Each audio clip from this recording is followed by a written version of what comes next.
Hello again and welcome back to English Today.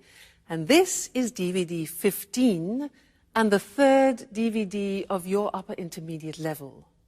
And in this DVD, we'll begin with another 2 episodes of our story, That's Life, followed by our special TV programs where we'll be talking about the option of working in retirement.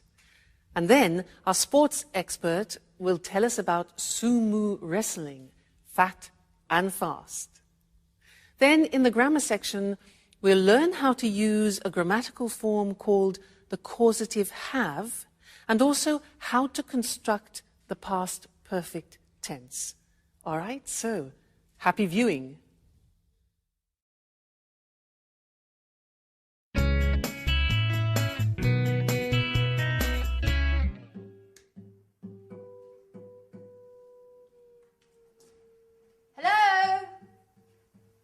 Anyone home? Anne, it's great to see you. Hi. Oh, you look great. Oh, thank you, Paolo. You look well yourself. And this house is so untidy and so dusty. I know. Let's give this place a good clean. The others will be here in a minute. Let's get started straight away.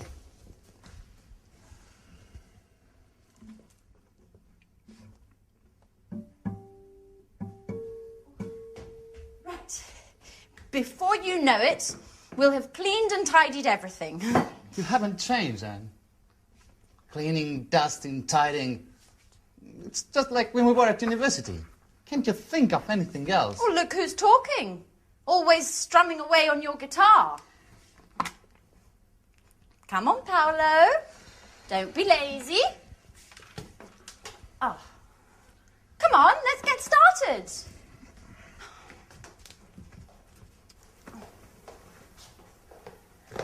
Da-da-da-da! Surprise, surprise! Oh, Michelle! Sandra! How are you? Good. Hi. Sandra. Wow. Wonderful. All together again just like the old days. Okay, guys, what shall we do? I want to have lots of fun. So do I.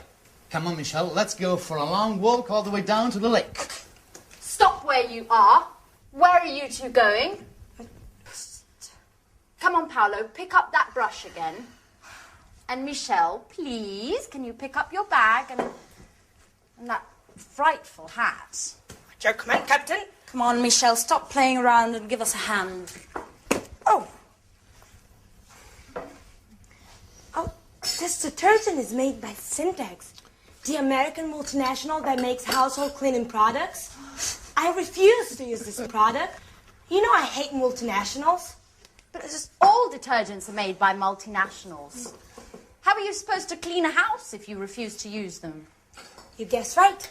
I never do any cleaning. My flatmates look after that. Oh, I see. So you arranged to have your flat cleaned. Michelle, you're just like Paolo. Look what a mess this house is in. If it weren't for us. If it weren't for you, I'd be chilled out playing my guitar. None of your forced labor. I see, we spend most of the time of this holiday cleaning. And I'm starting to wonder if this holiday may have been a mistake. Oh, come on, Paolo, stop complaining. You'll be happy to see this place all spick and span. Sandra, I've already dusted that. Oh, really? Yes. Are you sure you cleaned it properly? Because it doesn't look very clean to me. Mike! Hi! What's going on here? Are you my old college friends or workers from a cleaning company?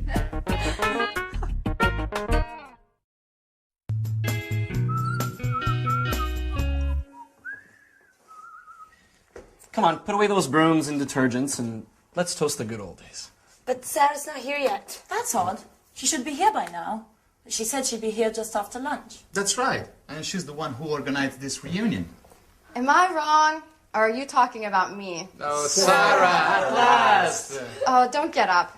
So, everybody ready for the toast? Yeah. Well, actually, I'm really tired. I need to lie down. Oh, Sarah, don't be a spoil sport. We have been waiting for you. Come on, ladies! Anne's looking more beautiful than ever. Don't tell me you still think about her. So, I propose a toast Yeah. to our college days together. Yes. And to this wonderful holiday. That's right. Cheers. Cheers.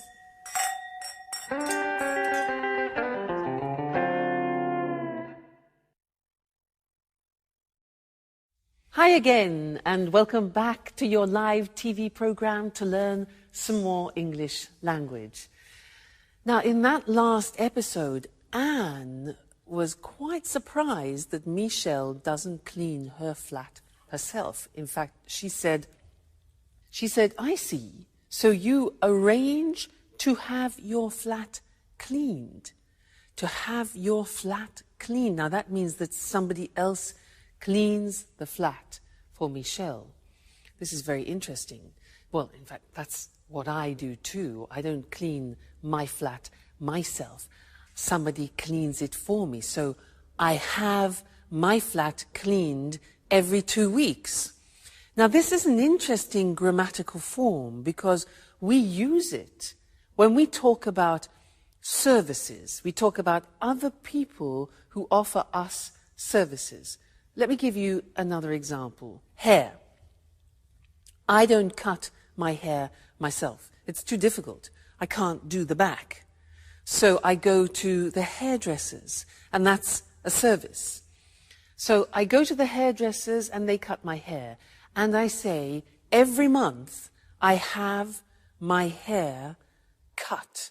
So that is a grammatical form using the verb have, which describes services. Somebody does something for you, and we can use it, for example, with the hairdresser, with the mechanic. For example, if your car breaks down, usually you go to a mechanic, with cleaners, with the dentist, things like this. So, services. So I'd like to go to the screen now and show you how this works grammatically, because it's very different to other languages. And we're using the verb have. That's why it's called the causative have. Causative in the sense that it causes things to happen. All right? Let's look at the form. Have something done. So, in the present tense, you can say, every month I have my hair cut. Now notice, the verb have is in the present form because we can use this grammatical form in any tense. So we start with the verb have, then we have the object. That's important. I have my hair, and then the past participle. Okay, the object is in the middle. So every month I have my hair cut. Another example. Every year I have what? My teeth, past participle, checked. Okay, I have my teeth checked.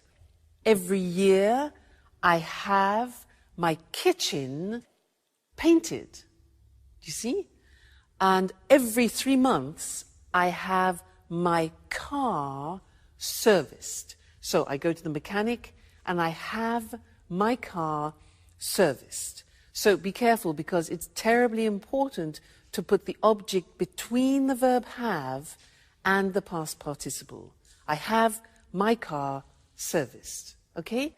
Now, let's move on to the past tense, because, as I said, you can use this form in any tense, past, present, future. So, examples. Last week, I had my eyes tested. So the opticians, that's a service. I had my eyes tested. Yesterday, I had my photograph taken. Often when you need to renew your passport, for example. Last week, I had my dress dry cleaned. Again, that's another service. You don't do it yourself. Somebody does it for you. Okay? So the verb have goes into the past. I had something done. And now let's look at the future. Tomorrow, I'm going to have. So here the verb have goes into the future, expressing an intention. So we have, I'm going to have my scooter repaired. All right, object in the middle. Next week, I'm going to have my hair colored. And next week, I'm going to have my passport renewed. All right, so the causative have. Very, very useful, and you don't find this in other languages, so you need to practice it. And remember, first the verb have, then the object, and then the past participle. All right? So that's the causative have, and I think you'll find it very useful. All right? Great. So see you again in the next lesson for some more language. Bye.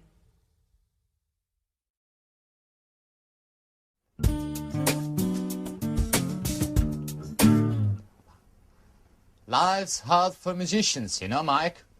Sample recordings, auditions, the odd performance, but never anything serious. Always waiting for the big break. You know, Paolo, I think no one has understood your talent yet.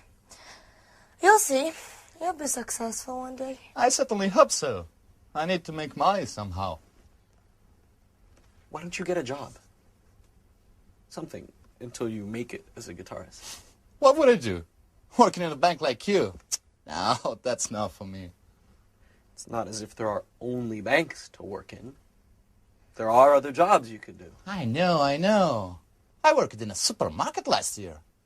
What was that like? Oh, well, hiding up all the time. And the alarm clock at dawn.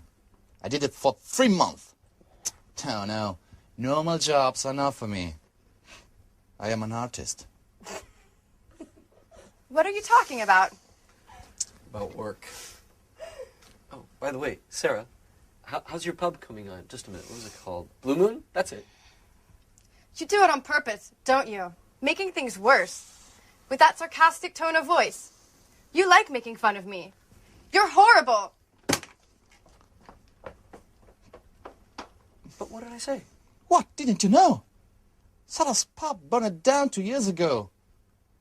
The insurance hasn't paid. They say the fire wasn't an accident. Sarah's lost everything, including the sense of fun she used to have. Man, I really messed up. I didn't know that had happened. We spoke at Christmas, but she didn't say the pub burned down. You don't know what Sarah's like. She doesn't like to speak this thing. This experience has really changed her. And I think this holiday will be good for her. Hey, what's going on?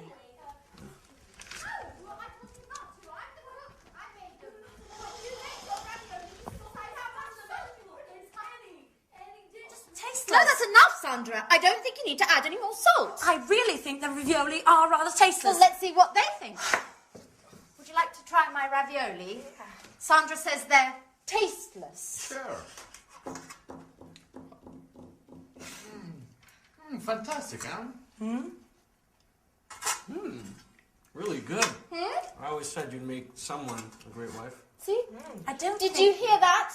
I don't think they're very tasty. I'm sorry, Anne, but my ravioli are a lot better than yours. I'm cooking tomorrow, and we'll see who's the best cook. Oh, she's always criticising. Well, don't take it seriously, Anne. You know what Santa's like. Competitive by nature. Oh.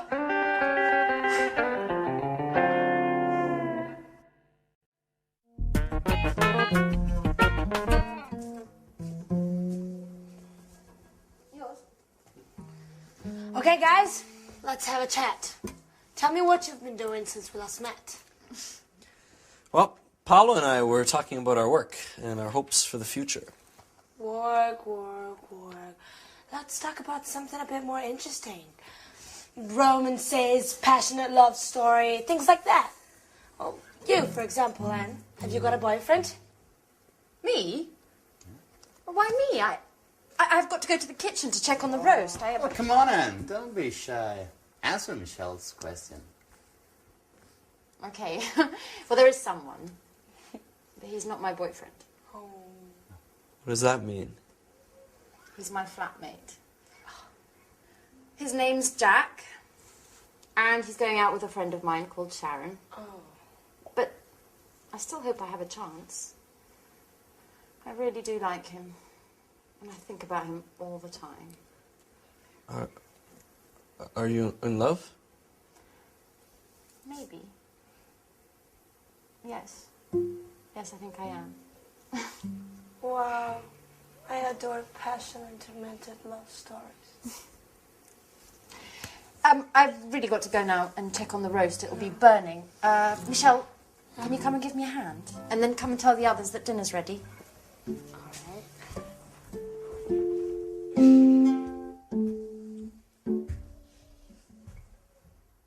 Mike? Mikey? Hello? Anyone there? Yes, what's wrong? Oh, you tell me. You look as if... I'm finished, Paolo. I wasn't expecting this. What? I thought that... I'm stupid. What are you talking about? What do you mean? Anne, she's in love with another man. And I was hoping that, we could become more than just good friends during this holiday. I've never stopped thinking about her. What an idiot. Sorry, Paulo, I have to be by myself for a while. No, but...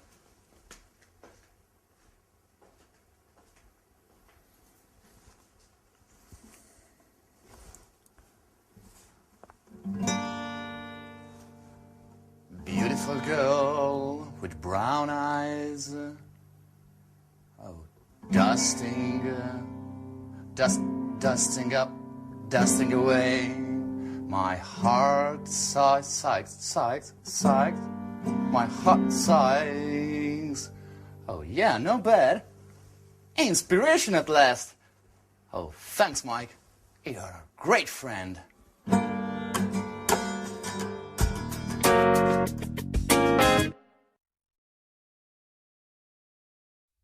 Hello again to you and welcome back. In that last episode, Sarah was in a bad mood. There's always a reason why somebody's in a bad mood, and she had a good reason. Do you remember what happened? Yeah? I'll read it to you so you do remember, because it's useful for us. It introduces a new grammatical form which I want to teach you. Paolo said, when she arrived, the place had burnt down. Now, can you imagine Sarah goes to her pub and it's burnt? So he says, when she arrived, the place had burnt down. Now, this had burnt down is what I want to teach you. It's the past perfect. Let me give you another example, because we use it when you have two actions. One action happens after the other. Let me show you. For example, I write a message and then I send it. Okay? Now, these are two actions. First, you write it and then you send it. So I could begin the phrase, put the two actions together and they become consecutive. And we begin the phrase with after. So I could say, after I had written, this is the first action, further in the past. After I had written the message, ding, I sent it.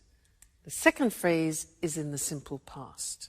So this is what I'd like to look at with you on the screen now, the past perfect, for two actions which happen at different times in the past. Now, if you look at the examples, the first one is, after I had checked my change, I left the shop. All right? So first, I check my change. Have I got enough change? Is it correct? And then I leave the shop. You put them together, and the first action goes further back in the past. Now, you can see how it's formed. We have the auxiliary have in the past, not in the present. And that takes everything further back. So, after I had checked is the past participle, my change, I left, simple past, the shop. Okay? So then we get the idea that one action is further in the past. Another example. I read the contract, then I sign it. It becomes, when I had read the contract, I signed it. All right, so past perfect. This is important for you because we also use it in the third conditional, which we will be studying. Okay? Another example. You get in your car, you fasten your seatbelt, you drive off. All right? So, after I had fastened, past participle, my seatbelt, I drove off. And one more example. When I had tried the shoes on, I bought them. So I try them on, I buy them. When I had tried the shoes on, I bought them. A few more, they'll help you. You'll get the hang of it. After I had checked my ticket, I went to the airport. So first I check my ticket, then I go to the airport. And the last one, I read the instructions. I have a new machine, so I read the instructions and then I turn it on. So after I had read the instructions, I turned the machine on. All right, so that is a new tense. It's called the past perfect, and it's formed by putting the auxiliary have in the past tense, followed by the past participle. And this is actually very similar in many other languages. So I don't think it's going to cause any particular problems for you. All right? And we'll look at that again in the conditional form, conditional number 3. Great. So have fun and take care. Bye. Good evening, and welcome to this week's edition of Let's Talk. In the studio with me, as always, are our commentators, Marie and Tom. Good evening, everyone. Good evening. I'd like to start our discussion this evening with some personal questions. How old are you? Are you nearing retirement? Are you already retired? Perhaps you have your working life ahead of you. Anyway, one thing is for sure. The meaning of the word retirement is going to change in the future. Let's talk about this with Tom and Marie. You're right, Eric. The traditional division of life into 3 cycles, education, employment, and retirement, must change. People in developed countries are living longer. By 2025, in developed countries, the share of the population over 60 will have reached 26%. All these pensioners will certainly wield a lot of power. They will, Eric. But you know, experts are beginning to talk about the concept of active aging. Just think that by 2050, the average lifespan in developed countries will be in the mid-80s. And this increasing longevity is already starting to have a negative impact on public finances, economic growth, and general living standards. The problem is that there is increasing pressure on social security systems and public funds for retirement and healthcare expenses. Economists are increasingly questioning the sustainability of the European social model with its high welfare standards. So, how can we solve this problem? Well, governments really must encourage older people to continue working. There should be... Just a minute, Mary. Sorry to interrupt, but are you really saying that I will have to work until I'm 95? Well, not until 95, perhaps. But as I was saying, there should be programs for lifelong learning to help people learn up-to-date job skills as they get older. People about to retire should plan ahead and find some way of working, maybe a part-time job. Well, some American companies already have phased retirement programs. How do they work? Well, retired employees go to the company website where they can find project work for the company. This may last 2 days or 2 months, and the retired workers can manage their own time and work when and where they want. If they need some training to do the job, they can go to the company website and take a short course using the internet to learn what they have to do.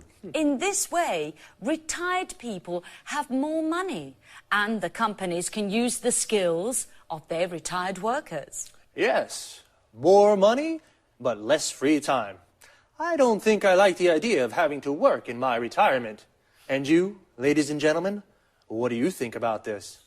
Well, thank you to our commentators, Tom and Marie, and goodbye. Thank you. Thank you. Bye-bye. And goodbye to you, and see you again next week for another edition of Let's Talk. Well, today's discussion was about how retirement will change. Retirement is when people stop working. The retirement age in European countries is around 60. We say a person retires. To retire means to stop working. And a person who is retired is a person who has stopped working. They are called pensioners. A pensioner is a retired person who receives weekly or monthly payments from the state. The money a pensioner receives is called a pension. So why and how will things change in the future? The average lifespan is increasing. A lifespan is the length of a life. So people are living longer. We call this longevity. This increasing longevity is having a negative impact on public finances and living standards. Public finances are the money a government has to spend on its services. And living standards are what we call the general level of life in economic terms. There is more pressure on social security systems in Europe. A social security system of a country is the system of a country has to support the members of its society. For example, sick, unemployed, or retired people. Economists, these are economic experts, question the sustainability of the European social model. That is, the social security systems of European countries. The sustainability means the ability to continue doing something. Because welfare standards in Europe are high, welfare is the economic assistance a government provides for people in need. So, people need to plan ahead. To plan ahead is a phrasal verb. That means to make plans about something that will happen in the future. Well, that's all from me. Take care, and I'll see you next week for another edition of Let's Talk. Good afternoon, and welcome to this week's edition of Sports Special. With me in the studio is John Forbes, our sports expert. Hello, Eric, and good afternoon to all our sports fans. Well, John, which sports are you going to talk about today?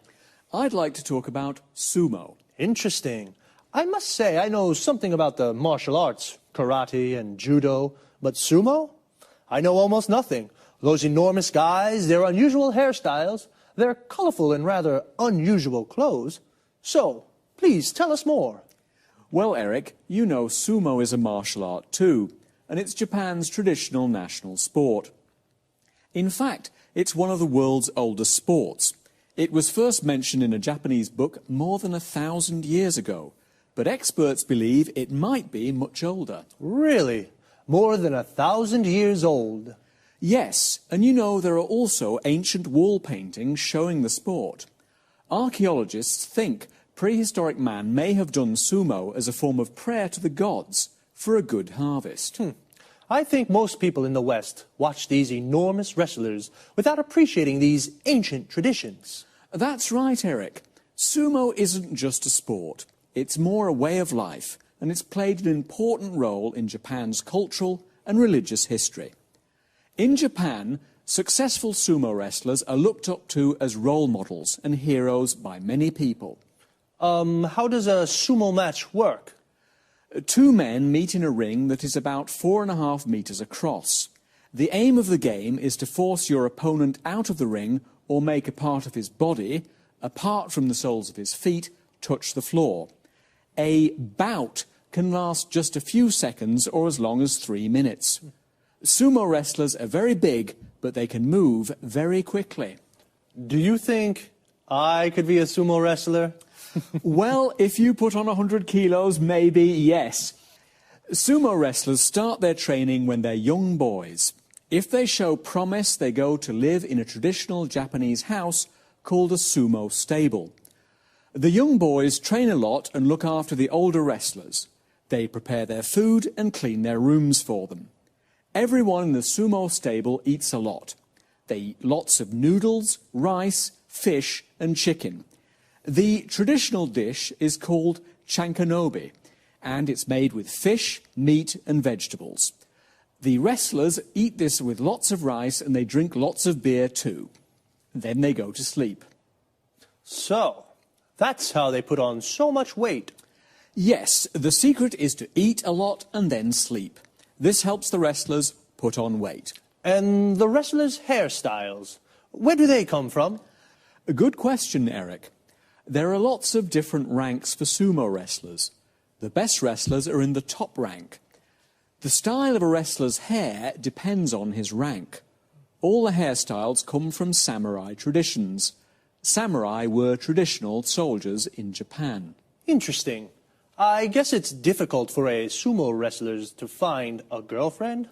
Actually, it's not that difficult, Eric. Successful wrestlers usually go out with beautiful models or pop singers. Where can you see tournaments in Japan?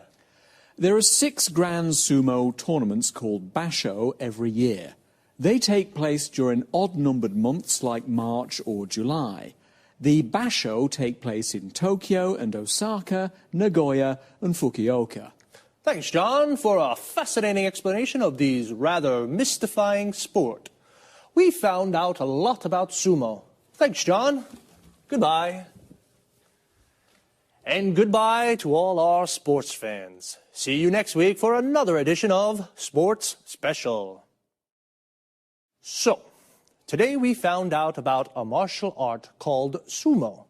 A martial art is an art of self-defense without using weapons, just your body. To find out about something means to learn new information.